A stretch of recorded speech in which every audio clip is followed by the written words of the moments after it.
ಕೂಡ ನಮಗ ಏನಾಗ್ಯದಪ್ಪ ಅಂದ್ರ ಸಾಮಾನ್ಯ ಜ್ಞಾನಕ್ಕೆ ಮಂದಿಗೆ ಉಣ್ತೇವಿ, ತಿತ್ತೇವಿ, ವ್ಯವಹಾರ ಮಾಡ್ತೇವೆ. ವ್ಯವಹಾರ ಮಾಡಿದ್ರು ಕೂಡ ನಮ್ಗೆ ಏನಾಯ್ತಪ್ಪ ಅಂದ್ರ ಬಹುಕ ಬೀಜ ಇಲ್ಲ. ಯಾಕ? ಕಲ್ಪಿತ ಅಜ್ಞಾನ ಎಂಬುದು ಏನೈತಲ್ಲ, ನಾನು ಅನ್ನೋದು ಸೂಕ್ಷ್ಮ ಶರೀರ ಇಲ್ಲಾರ್ದಂತ ಹಗ್ಗದೊಳಗ ಹಾವ ಸತ್ಯ ಅಂತೇನ ಇಲ್ಲಾರ್ದ ದೇಹಾದಿ ವ್ಯವಹಾರಗಳು ಸತ್ಯ ಅಂತ ತಿಳ್ಕೊಂಡಿರ್ತೇವಲ್ಲ, ಈ ಕಲ್ಪಿತ ವಿಶೇಷ ಜ್ಞಾನ ಏನ ಅಜ್ಞಾನ ಜ್ಞಾನಾಗ್ನಿಯೊಳಗೆ ಸುಟ್ಟು ಹೋಗಿರ್ತದ ಅನ್ನುವಂಥದ್ದನ್ನ ನಮ್ಗೆ ಇಲ್ಲಿ ಸ್ಪಷ್ಟತೆ ಆಗ್ತದೆ, ಎಲ್ಲರಿಗೂ ಸ್ಪಷ್ಟತೆ ಆಗ್ತದ.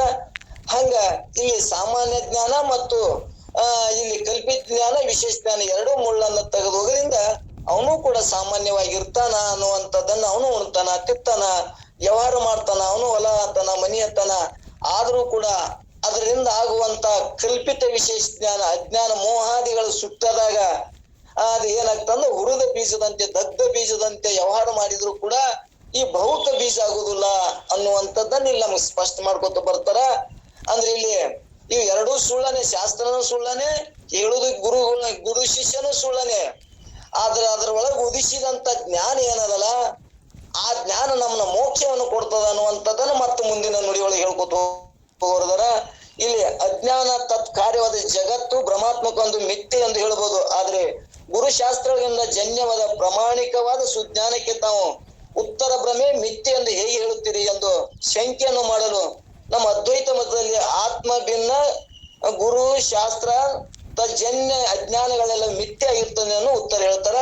ಇಲ್ಲಿ ಸದ್ಗುರುನಾಥ ಈ ಗುರು ಶಿಷ್ಯ ಮಿಥ್ಯೆ ಇದ್ರೂ ಕೂಡ ಇಲ್ಲಿ ಆತ್ಮ ಭಿನ್ನವಾಗಿ ಇಲ್ಲಿ ಅವ ಏನ್ ಮಾಡ್ತಾನ, ಗುರು ಈ ಶಾಸ್ತ್ರ ಮುಖಾಂತರ ತನ್ನ ಅನುಭವವನ್ನ ತಂದು ಕೊಟ್ಟು ಅವ ಆತ್ಮ ಪ್ರತ್ಯೇಕ ಭಿನ್ನನಾಗ್ಯದಾನ ಅನ್ನುವಂಥದ್ದನ್ನ ಸದ್ಗುರುನಾಥ ಜ್ಞಾನ ಮಾಡಿಕೊಡ್ತಾನ ಅನ್ನುವಂಥದ್ದನ್ನ ಅವಾಗ ಜ್ಞಾನಾದಿಗಳೆಲ್ಲವೂ ಕೂಡ ಮಿಥ್ಯೆ ಆಗ್ತಾವ. ಹೇಳುದು ಕೇಳುದು ಕೂಡ ಅಲ್ಲಿ ಏನಾಗ್ತಾವು, ಗುರು ಶಿಷ್ಯ ಅನ್ನೋದು ಸುಳ್ಳೇ ಅದಾವು, ಅದ್ವೈತ ಒಂದೇ ಅದ ಅನ್ನುವಂಥದ್ದನ್ನ ಇದು ಎಷ್ಟು ಸೂಕ್ಷ್ಮ ತಿಳ್ಕೊಬೇಕಂದ್ರ ಇವತ್ತ ಸತ್ಯ ಅಂತೀಯ ಇದು ತೋರುದಿಲ್ಲ, ಇಲ್ಲ ಅದು ಜಗತ್ತೇ ಆಗ್ಲಿ ದೇಹ ಆದಿ ಆಗ್ಲಿ ಯಾವಾಗಲೂ ಇಲ್ಲವೇ ಇಲ್ಲ, ಇಲ್ಲ ಅಂತೀಯ ಕಾರ್ಯ ನಡೆದವು. ಕಾರ್ಯ ನಡೆದವ ಅಂದ್ರೆ ಹೆಂಗ, ಎಲ್ಲಿ ನಡೆದವು? ಅಜ್ಞಾನ ಕಲ್ಪಿತದ ಕಾರ್ಯ ನಡೆದವು. ಕಲ್ಪಿತ ಹೆಂಗದ? ಅದನ್ನು ಮಿಥ್ಯನೇ ಅದ.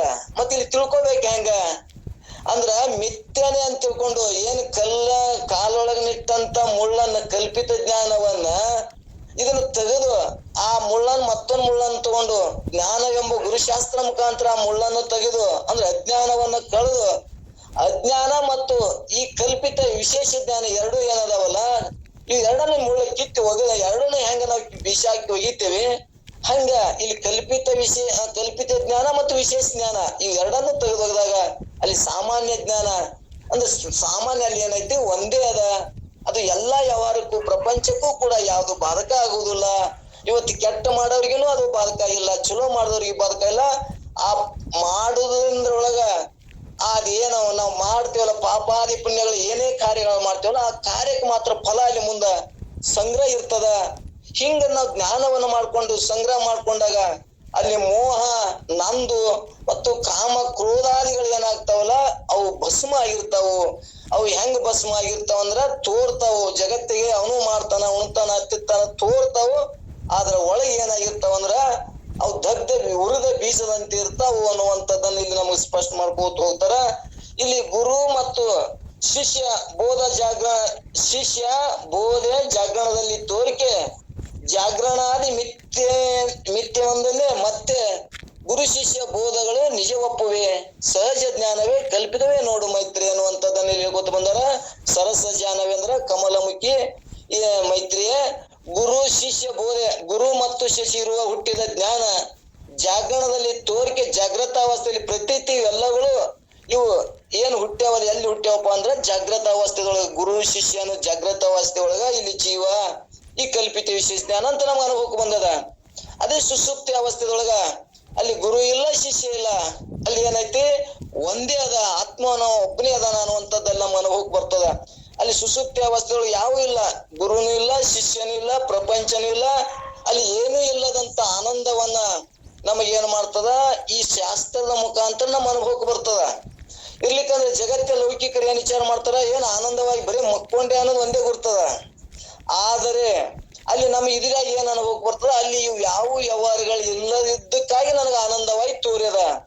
ಅದನ್ನೇ ಕೂಡ ನಮ್ಗೆ ಜಾಗೃತದೊಳಗ ಐತಿ ಅನ್ಸವ ನಮಗ್ ದುಃಖ ಆಗ್ಯದ. ಒಂದ್ ವೇಳೆ ಇದು ಜಾಗ್ರತನು ಕೂಡ ನನ್ನೊಳಗ ಕಲ್ಪಿತನೊಳಗ ತೋರ್ಯದ ಅಂತೇಳಿ ಹಿಂಗ ಭಾವ ಗಟ್ಟಿ ಆಯ್ತು ಅಂದ್ರ, ಇದನ್ನು ಕೂಡ ಜಾಗ್ರತ ಅವಸ್ಥೆ ಒಳಗ ಆ ಸುಸುಪ್ತಿ ಅವಸ್ಥೆ ಸ್ಮರಣಕ್ ಬತ್ತು ಅಂದ್ರ ಇಲ್ಲಿ ಏನತ್ತೆ, ಅಲ್ಲಿ ಏನೂ ಇಲ್ಲದಂತೆ ನನ್ನ ನಿಜ ಸ್ವರೂಪವನ್ನ ನಾನು ಹೆಂಗ ಅನುಭವಿಸ್ತೀನಿ, ನನ್ನ ನಿಜ ಸ್ವರೂಪ ಹೆಂಗ ಅದ ಅನ್ನೋದಂತದ ನಮ್ಗೆ ಹೆಂಗ ಅನುಭವಕ್ಕೆ ಬರ್ತದಲ್ಲಿ, ಹಂಗ ಇದು ಪ್ರಪಂಚನೂ ಕೂಡ ನಮ್ಮ ಅನುಭವಕ್ಕೆ ಬರ್ತದೆ. ಇದು ಮಿಥ್ಯೆ ಅದ, ತೋರುವಂತ ದ್ವೈತದ ಏನೈತಲ್ಲ ಇದು ತೋರುವಂತದ್ದು ದೃಶ್ಯ ಅದ. ಇದು ನಾನು ನೋಡವನು, ಈ ಪ್ರಪಂಚವನ್ನು ನಾನು ನೋಡವನು, ಇದು ನನ್ನಿಂದ ನೋಡಿಸುತ್ತದೆ. ಅಂದ್ರೆ ನೋಡವನು ನಾನು ಯಾವಾಗಲೂ ಇದ್ದವನು, ನಾನು ಮೂರು ಕಾಲದಾಗ ಇದ್ದವನು. ಇವು ನೋಡಿಸಿಕೊಳ್ಳುವ ಪ್ರಪಂಚ ಒಂದು ಕಾಲದಾಗ ಜಾಗೃತ ಅವಸ್ಥೆ ತೋರ್ತದೆ, ಇನ್ನೊಂದು ಅವಸ್ಥೆಗಳು ಇರುವುದಿಲ್ಲ. ನಾನು ಮೂರು ಕಾಲದಾಗನು ಅಭಾವಾಗಿ ಮೂರನ್ನು ಅರಿಯುವಂತ ಅರುಸ್ವರೂಪನೇ ನಾನಿದ್ದೇನೆ ಅನ್ನುವಂಥದ್ದು ಇಲ್ಲಿ ಏನಾರ ದ್ವೈತ ಬರ್ತದ ಅನ್ನೋದು ಬರುದಿಲ್ಲ. ಇಲ್ಲ ದ್ವೈತ ನಾನು ಒಬ್ಬನೇ ಬ್ರಹ್ಮ ಸ್ವರೂಪನೇ ಅದೀನಿ, ಎಲ್ಲದರೊಳಗೂ ನನ್ನೊಳಗ ಮಾತ್ರ ಈ ಜಗತ್ತೇ ಅದ, ನಾನು ಪರಿಪೂರ್ಣ ವಸ್ತು, ನಾನು ಒಬ್ಬನೇ ಅದೀನಿ ಅನ್ನುವಂಥದ್ದು ಅನುಭವ ತಂದು ಕೊಡುವುದಕ್ಕಾಗಿ ಇಷ್ಟು 9 ನುಡಿ ಮುಖಾಂತರ ಪರಿ ತಾವೇ ಪ್ರಶ್ನೆ ಮಾಡಿ ನಮ್ಗೆ ಉತ್ತರ ಹೇಳ್ಕೋತ ಬಂದಾರ. ಇನ್ನ ಇಲ್ಲಿ ಸಂಶಯ ಬರ್ತದ ಅವ್ರಿಗೆ. ಇನ್ನ ಸಂಶಯ ಬರೋದಕ್ಕೆ ಕೊನೆ ಕಾಲ ಏನ್ ಮಾಡ್ತಾರಪ್ಪ ಅಂದ್ರ ಉಪಸಂಹಾರ ಮಾಡುವಂತ ಪದ್ಯ ಇಲ್ಲಿ 9ನೇ ನುಡಿ ಒಳಗೈತಿ. ಇಲ್ಲಿ 9ನೇ ನುಡಿ ಒಳಗ ನಾವು ಆಗ್ಬೇಕಾದ್ರೆ ಇಲ್ಲಿ ಮತ್ತೆ ಇಲ್ಲಿ ಏನಾಗಿರ್ತಾನಪ್ಪ ಅಂದ್ರ ಗುರು ಶಿಷ್ಯ ಬೋಧವು ನಿಜ ಒಪ್ಪುವುದೇ ಅಂತ ಇಲ್ಲಿ ಪ್ರಶ್ನೆ ಮಾಡಿದಾಗ ಇಲ್ಲಿ ಏನ್ ಉತ್ತರ ಗೊತ್ತ ಬರ್ತಾರಂತ ತಾತ್ಪರ್ಯ ಏನ್ ಹೇಳ್ತಾರಂದ್ರ, ಜಾಗ್ರತ ಪ್ರಪಂಚ ಮಿಥ್ಯೆ ಎಂದು ತಿಳಿದ ಮೇಲೆ, ಜಾಗ್ರತ ಪ್ರಪಂಚವು ಮಿಥ್ಯೆ ಎಂದು ಹೇಳಿದ ಮೇಲೆ ಆ ಜಾಗ್ರತ ಅವಸ್ಥೆಯಲ್ಲಿ ತೋರಿದ ಗುರು ಶಿಷ್ಯ ಜ್ಞಾನಾದಿ ಎಲ್ಲಾ ವ್ಯವಹಾರಗಳು ಎಂದಿಗಾದರೂ ಸತ್ಯವಾಗುವೆ? ಎಂದಿಗೂ ಆಗಲಾರವು. ಅರ್ಥಾರ್ಥ ನಮ್ಮ ಅದ್ವೈತ ಮತದಲ್ಲಿ ಆತ್ಮ ಭಿನ್ನ ಸರ್ವ ಕಲ್ಪಿತ ಮಿಥ್ಯೆ ಆಗಿರುವುದೊಂದು ಇಷ್ಟೊತ್ತನ ಹೇಳ್ಕೋತ ಬಂದದ್ದು ಏನಾಯ್ತು, ಇದು ನಮ್ಮೆಲ್ಲರಿಗೂ ಅನುಭವಕ್ಕೆ ಬಂದದ, ಇದು ನಿಶ್ಚಯ ಆಯ್ತು. ಅಂದ್ರೆ ಇಲ್ಲಿ ಗುರು ಶಿಷ್ಯ ಜ್ಞಾನಾದಿ ಎಲ್ಲಾ ವ್ಯವಹಾರಗಳು ಕೂಡ ಇವು ಎಂದೂ ಸತ್ಯ ಆಗಲ್ಲ, ಇವು ಮಿಥ್ಯಾನೇ ಇದ್ರೂ ಕೂಡ ನಮ್ಗೆ ಏನ್ ಇದ್ರಾಗ ಉದ್ಭವ ಆಯ್ತು, ನಮ್ಗೆ ಏನ್ ತಿಳಿತು, ಏನ್ ಅನುಭವಕ್ಕೆ ಬಂತು ಅಂದ್ರ ಇಲ್ಲಿ ಮೋಕ್ಷ ಹೆಂಗಾಗ್ತದ ಅನ್ನೋದು ಮುಂದಿನ ನುಡಿ ಒಳಗೆ ಹೇಳ್ತಾರ. ಇಲ್ಲಿ ಏನ್ ಹೇಳ್ತಾರ ಅಂದ್ರೆ, ಈ ನುಡಿ ಒಂದು ನಮ್ಗೆ ಅನುಭವಕ್ಕೆ ಬಂತು ಅಂದ್ರ ಇಲ್ಲಿ ಒಂದು ದೃಷ್ಟಾಂತ ಕೊಡ್ತಾರ. ಎಲ್ಲರಿಗೂ ಅನುಭವಕ್ಕೂ ದೃಷ್ಟಾಂತ ಐತಿ. ಈ ದೃಷ್ಟಾಂತ ಮುಖಾಂತರ ಹೆಂಗ್ ಮಿಥ್ಯೆ ಅದ ಅನ್ನುವಂಥದ್ದನ್ನ ನಮ್ಗ ಜಜ್ಮೆಂಟ್ ಮಾಡ್ತಾರ. ಇಲ್ಲಿ ನೋಡ್ರಿ 9 ನೋಡಿ, ಕನಸಿನ ಅಂಗನೆಯ ಸಂಗತಿ ಹಿಂದೆ ತತ್ಯಂದನೆ ಅಂದ್ರ ಅಂದ್ರೆ ಇಲ್ಲಿ ಕನಸಿನ ತತ್ಯವು ಎಂದನೆ ಅಂದ್ರ ಸತ್ಯ ಎನ್ನುವ ಹಾಗೆ ಅಂದ್ರ ಒಂದು ದೃಷ್ಟಾಂತ ಹೇಳ್ತಾರ.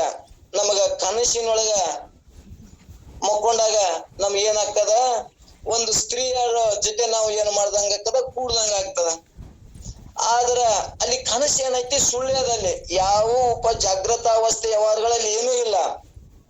ಇರ್ಲಿಕ್ಕೂ ಕೂಡ ಅಲ್ಲಿ ಏನಾಗ್ಯದ, ನಮ್ಗ್ ಕನಸು ಬಿದ್ದದ. ಕನಸಿನೊಳಗೆ ಏನಾಗ್ಯದ, ಅಲ್ಲಿ ಹೆಂಡತಿ ಅಲ್ಲಿ ತಾನು ಗಂಡ ಕೂಡ್ಯದ, ಅಲ್ಲಿ ವ್ಯವಹಾರ ಮಾಡ್ಯಾರ. ವ್ಯವಹಾರ ಮಾಡಿದಾಗ ಅಲ್ಲಿ ಏನ್ ಹೇಳ್ತಾರಪ್ಪ ಅಂದ್ರ, ಅಲ್ಲಿ ಏನಾಗ್ಯದ ಅಂದ್ರ ಇಲ್ಲ ಗಂಡನೂ ಇಲ್ಲ, ಅಲ್ಲಿ ಹೆಂಡತಿ ಇಲ್ಲ, ಕನಸಿನಾಗ ಇಬ್ರು ಇಲ್ಲ. ಆದ್ರೂ ಆ ಕನಸಿನಾಗ ಏನಾಗ್ಯದ, ಇವ್ ಸ್ಮರಣ ಆಗ್ಯದ. ಸ್ಮರಣ ಆದಾಗ ಏನಾಗ್ಯದ, ಅಲ್ಲಿ ತಾನು ಸಂಭೋಗ ಮಾಡ್ದಂಗ ಆಗ್ಯದ. ಅಲ್ಲಿ ಏನಾಗ್ಯದಪ್ಪ ಅಂದ್ರೆ ವೀರ್ಯ ಮಾತ್ರ ಸಲ್ಕೆನಾಗ್ಯದ. ಮತ್ತೆ ವಿಚಾರ ಮಾಡಿದ್ರ ಅಲ್ಲಿ ಇಬ್ರು ಇಲ್ಲವೇ ಇಲ್ಲ. ಇಲ್ಲದ ಕನಸಿನಾಗ ಸುಳ್ಳಿನೊಳಗ ಆದ್ರೆ ಆಗಿದ್ದ ಏನೈತಪ್ಪ ಅಂದ್ರ ಅಲ್ಲಿ ವೀರ ಮಾತ್ರ ಸಲ್ಕೆನಾಗ್ಯದ. ಆಗ್ಯದಪ್ಪ ಅಂದ್ರ ಇದು ದೃಷ್ಟಾಂತ ಇದೆ, ಎಲ್ಲರಿಗೂ ಅನುಭವಕ್ಕೆ ಬರ್ಲಿ ಅಂತೇಳಿ ದೃಷ್ಟಾಂತ ಕೊಟ್ಟು ಹೇಳ್ತಾರ. ಅದರಂತೆ ಇಲ್ಲಿ ನಮ್ಗೆ ಏನಾಗ್ಯದಪ್ಪ ಅಂದ್ರ ಇಲ್ಲಿ ಗುರು ಶಿಷ್ಯ ಬೋಧ ಕಲ್ಪಿತ ಇದ್ರು ಕೂಡ, ಸುಳ್ಳು ಇದ್ರು ಕೂಡ, ಇಲ್ಲಿ ಗುರು ಶಿಷ್ಯ ಮತ್ತು ಜ್ಞಾನಿಗಳು ಕಲ್ಪಿತ ಇದ್ರು ನಮ್ಮ ಅನುಭವ ಇದ್ರು ಕೂಡ, ಆದ್ರೆ ನಿಜ ಜ್ಞಾನ ಆಗ್ಯದಲ್ಲ. ಆದ್ರೆ ನಿಜ ಜ್ಞಾನ ಆದ್ರೆ ಏನಾಯ್ತು, ಅಲ್ಲಿ ನಮ್ ಮುಕ್ತಿ ಆಯ್ತು. ಆದ್ರೆ ಎರಡು ಸುಳ್ಳೆ ಅದಾವು. ಅಲ್ಲಿ ಸ್ತ್ರೀ ಕನಸಿನೊಳಗೆ ಎರಡೂ ಇಲ್ಲ. ಆದ್ರೆ ಹೆಂಗಲ್ಲಿ ವೀರ್ ಸಲ್ಕನೆ ಆಗ್ಯದ, ಇಲ್ಲಿ ನಮ್ಗೆ ಎರಡೂ ಇಲ್ಲ ಅಂದ್ರೂ ಕೂಡ ನಮ್ಗೆ ಜ್ಞಾನ ಆಗ್ಯದಲ್ಲ, ಆತ್ಮನ ನನ್ನ ಅನುಭೂತಿ ನನಗೆ ಆಗ್ಯದಲ್ಲ, ನನ್ನ ಸ್ವರೂಪ ಜ್ಞಾನ ಆಗ್ಯದಲ್ಲ ಅಂದಾಗ ಇದು ಮಾತ್ರ ಸತ್ಯ ಅದ. ಅವು ಎರಡೂ ಸುಳ್ಳಿದ್ರು ಕೂಡ, ದ್ವೈತ ಬಂದ್ರು ಕೂಡ, ದ್ವೈತ ಇಟ್ಟೋತನ ನೀವು ಇಷ್ಟೆಲ್ಲಾ ಹೇಳ್ಕೊತ ಬಂದ್ರು ಕೂಡ ಇಲ್ಲಿ ಹೇಳೋದು ಏನೈತೆ ಅಂದ್ರ, ಹೆಂಗ ಕನಸಿನೊಳಗೆ ಎರಡೂ ಸುಳ್ಳದಾವ ಹಂಗ ಜಗತ್ತೇನೂ ಕೂಡ ಸುಳ್ಳಿನೊಳಗ ನಮ್ಗೆ ಜ್ಞಾನ ಆಗ್ಯದಲ್ಲ. ಇದನ್ನ ತಿಳಿಸುವಂತ ಉದ್ದೇಶ ಅದ. ಈ ಮಿಥ್ಯ ಪ್ರಪಂಚದೊಳಗ ಅಲ್ಲಿ ಕನಸ ಹೆಂಗ ಕನಸಿನೊಳಗೆ ಎರಡೂ ಸುಳ್ಳ ಇದ್ರೂ ಕೂಡ ಅಲ್ಲಿ ಹೆಂಗ ವೀರ ಸಲ್ಪನೆ ಆಗ್ಯದ, ಹಿಂಗ ಜಗತ್ತ ಗುರು ಶಿಷ್ಯ ಸುಳ್ಳಿದ್ರು ಕೂಡ ನನಗ ಮೋಕ್ಷ ಅಂದ್ರ ಇಲ್ಲಿ ಮೋಕ್ಷ ಅಂದ್ರೆ ಏನ್ ತಿಳ್ಬೇಕಪ್ಪ ಅಂದ್ರ ನಾವು ಮತ್ತೆ ಸ್ಪಷ್ಟ ವಿಷಯಗಳಿಂದ ನಿವೃತ್ತಿ ಆಗಿವೆ. ಅಂದ್ರೆ ವಿಷಯಗಳು ಏನಾಗಿದ್ದು ಈ ಹುಟ್ಟು ಸಾವುಕ ಮೋಹ, ಕಾಮ, ಮೋಹ, ಈ ಮದ ಮತ್ಸರ ಇವು ಏನಾಗಿದ್ದು ನಮಗ ಇವು ಸತ್ಯ ಆಗಿ ತೋರಿದ್ದು. ಈಗ ಏನಾಯ್ತು ನಮಗ ಇವ್ರು ಮಿಥ್ಯೆ ಅದಾವ ಅನ್ನುವಂತ ನಿಶ್ಚಯ ಆದಾಗ ನಮಗ ಈ ವಿಷಯಗಳಿಂದ ನಿವೃತ್ತೇ ಮೋಕ್ಷ ಮತ್ತು ತನ್ನ ಸ್ವರೂಪ ಯಥಾರ್ಥ ಜ್ಞಾನವೇ ಮೋಕ್ಷ. ನನಗೆ ಯಥಾರ್ಥ ಜ್ಞಾನ ಆಯ್ತು, ಈ ಸುಳ್ಳಿನಿಂದ ನನ್ನ ಸ್ವರೂಪ ಯಥಾರ್ಥ ಜ್ಞಾನ ಆಯ್ತು, ಇಂದ್ರಿಯಗಳಿಂದ ವಿಷಯಗಳಿಂದ ನಿವೃತ್ತಿಯೇ ಮೋಕ್ಷ ಆಯ್ತು ಅನ್ನುವಂಥದ್ದನ್ನ ದುಃಖದಿಂದ ಹುಟ್ಟು ಸಾವುಗಳ ಚಕ್ರದಿಂದ ಏನಾಯ್ತು ಎಂದು ನಾನು ಆತ್ಮನೇ ಇದೀನಿ, ನಾನು ಪರಿಪೂರ್ಣ ಒಬ್ಬನೇ ಇದೀನಿ ಅಂತಂದಾಗ ಇಲ್ಲಿ ಕಲ್ಪಿತ ವಿಶೇಷ ಜ್ಞಾನ ಏನ ಈ ಪ್ರಪಂಚ ಮಿಥ್ಯ ಪ್ರಪಂಚ ಸತ್ಯ ಅಂತ ತೋರಿತ್ತಲ್ಲ ಅದು ಇಲ್ಲವೇ ಇಲ್ಲ, ಸುಳ್ಳೇ ಅದ ಅನ್ನುವಂಥದ್ದನ್ನ ನಿಶ್ಚಯ ಆಗ್ತದ. ಅದು ನಿಶ್ಚಯ ಆಯ್ತಂದ್ರ ತನ್ನ ಯಥಾರ್ಥ ತನ್ನ ಸ್ವರೂಪ ಸ್ಥಿತಿ ಜ್ಞಾನ ಆಗ್ತದ ಅನ್ನುವಂಥದ್ದನ್ನ ಬಹಳ ದೃಷ್ಟಾಂತ ಬಹಳ ಅನುಭವ ಮುಖಾಂತರ ಇಲ್ಲಿ ಹೇಳ್ಕೋತ ಬಂದಾರ. ಅದರಂತೆ ಇಲ್ಲಿ ಏನ್ ಕೊನೆಗೆ ಮಾತಾಡಿದಂದ್ರ ಸ್ವಪ್ನದೊಳಗಿರುವ ಸ್ತ್ರೀ ಮಿಥ್ಯ, ಅವಳ ಸಹವಾಸವಾದ್ರೂ ಮಿಥ್ಯ, ಆದ್ರೆ ವೀರಪತನವು ಸತ್ಯವಾದಂತೆ ಜಾಗೃತ ಅವಸ್ಥೆ ಮಿಥ್ಯ, ಅದರಲ್ಲಿರುವ ಗುರು ಶಿಷ್ಯರ ಜ್ಞಾನಗಳು ಮಿಥ್ಯ. ಇವು ಎಲ್ಲವೂ ಮಿಥ್ಯಗಳಾದರೂ ಜನಿಸುವ ಮೋಕ್ಷ ಸತ್ಯವಾಗಿರುತ್ತದೆ. ಅರ್ಥಾರ್ಥ ಮಿಥ್ಯಾ ಸಾಧನದಿಂದ ಸತ್ಯವಾದ ಮೋಕ್ಷ ರೂಪ ಪುರುಷಾರ್ಥವು ದೊರೀತದ, ಸಿಗುತ್ತದ, ನಮ್ಗ ಅನುಭವಕ್ಕೆ ಬರ್ತದ ಅನ್ನುವಂಥದ್ದನ್ನ ಇಲ್ಲಿ ಏನ್ ಮಾಡಿದ್ರು ಉಪಸಂಹಾರ ಮಾಡ್ಕೋತ ಬಂದ್ರು. ಇಲ್ಲಿ ಇದ್ರಾಗ ಅನೇಕ ಪ್ರಶ್ನೆಗಳನ್ನ ಹುಟ್ಟಿಸಿದ್ರು.